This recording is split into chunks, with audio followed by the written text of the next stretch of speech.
প্রিয় নন্দীবাজারবাসী এবং আমার পাশে উপস্থিত আমার সংগ্রামী সহযোগিতা সকলকেই আরেকটি জুলাইয়ের শুভেচ্ছা জানাই। আজকে আমার বক্তব্যের শুরুতে আমি শ্রদ্ধা করে স্মরণ করছি রংপুরের আবু সাহেব, আমাদের জুলাই আন্দোলনের আরেক সহযোদ্ধা শহীদ মুগ্ধা,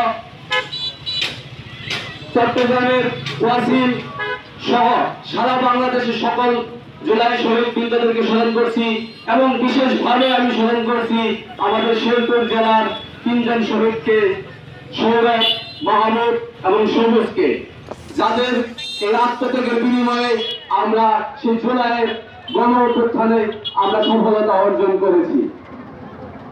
নন্দীবাজারবাসী, আপনারা জানেন গত 2024 সালে 17 জুলাই শেরপুর শহরে আমাদের কোমলমতি শিক্ষার্থী ভাইয়ের বোনেরা তারা কোটা বিরোধী আন্দোলনে যুক্ত হয়েছিল।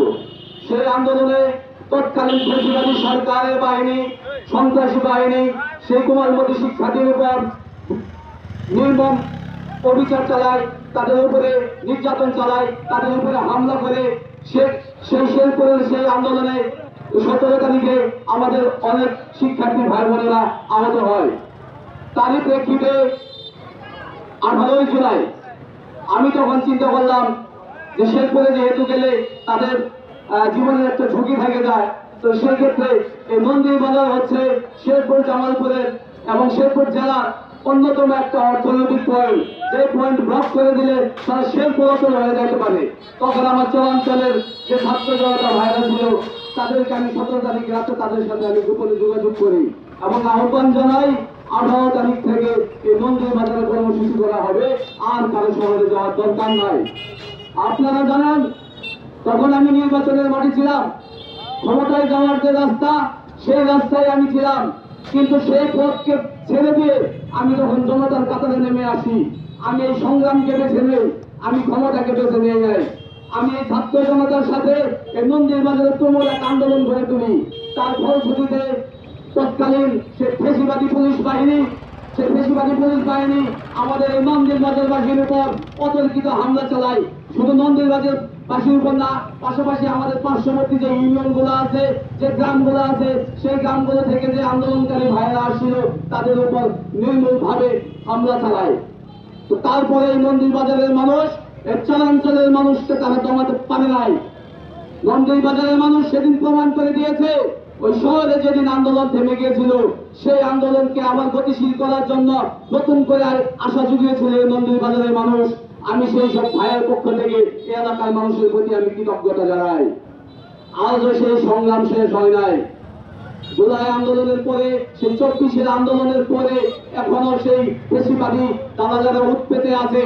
আপনারা জানেন সেই গোপালগঞ্জে আমাদের এই জুলাই আন্দোলনের যারা অগ্রনায়ক ছিল তাদের উপর একটা হামলা করা হয়েছে। এই হামলার আমরা বিচার চাই। আজ যদি আমরা নীরব থাকি, কালকে আমাদের আরো অনেক ধরনের অসুবিধা হইতে পারে।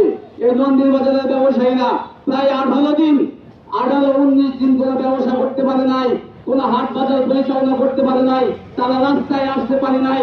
সে ফ্যাসিবাদীদের দালালদের চাপে তারা নিজেদের জীবিকা অর্জন করতে পারে নাই। তো আমরা কি তার বিচার চাই না? সেই বিচারের জন্য আমাদের রাস্তায় নামতে হবে।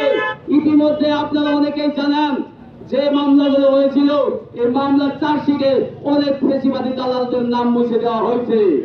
চিহ্নিত সেই দালালগুলোর নাম মুছে দেওয়া হয়েছে, যারা এই নন্দীবাজারের মাটিকে কুশলিত করেছিল।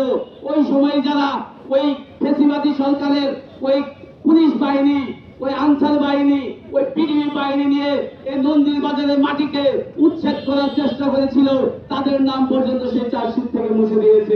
আমার তাদের বিচারের দাবিতে চাইতে হবে। যদি না যান, আজকে যদি তাদেরকে ছাড়ে দেন, কালকে যদি ওরা ছাড়বা, তাহলে কালকে কিন্তু আমাদের উপর আবার নির্যাতন চালাবে। এখন পর্যন্ত জুলাইয়ের সনদ হয় নাই। যদি জুলাই সনদ না আসে, যদি জুলাই আন্দোলনের স্বীকৃতি না আসে, তাহলে আপনারা যারা এই আন্দোলনের সাথে জড়িত ছিলেন আপনাদেরকে তখন জঙ্গি হিসেবে ট্যাগ দেওয়া হবে, সন্ত্রাসী হিসেবে ট্যাগ দেওয়া হবে।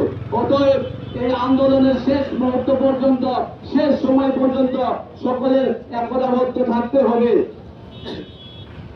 আজকে আর আমি কথা বলতে চাই না, ইতিমধ্যে আপনাদের অনেক সময় বের হয়েছে, অনেকে রাস্তায় দাঁড়ায় আছেন, অনেকে কষ্ট হচ্ছে। তো আমি সর্বশেষ আপনাদের কাছে আহ্বান জানাই, আমাদের এই নন্দিনী বাজারের যারা আছেন এবং এই চরাঞ্চলের প্রত্যেকটা ইউনিয়নের যে ছাত্র জনতা আছে, এদের এই ঐক্যকে দলমত নির্বিশেষে এই ঐক্যকে বজায় রাখতে হবে, যে কোনো অন্যায় প্রতিরোধ করে তুলতে হবে। এই বলে আমি আমার সংক্ষিপ্ত বক্তব্য এখানে শেষ করছি এবং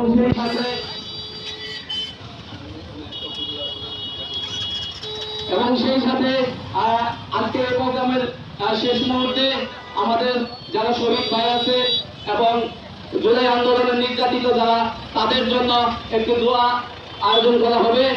এই দোয়াতে সকলে অংশগ্রহণ করবেন। সকলকে ধন্যবাদ জানিয়ে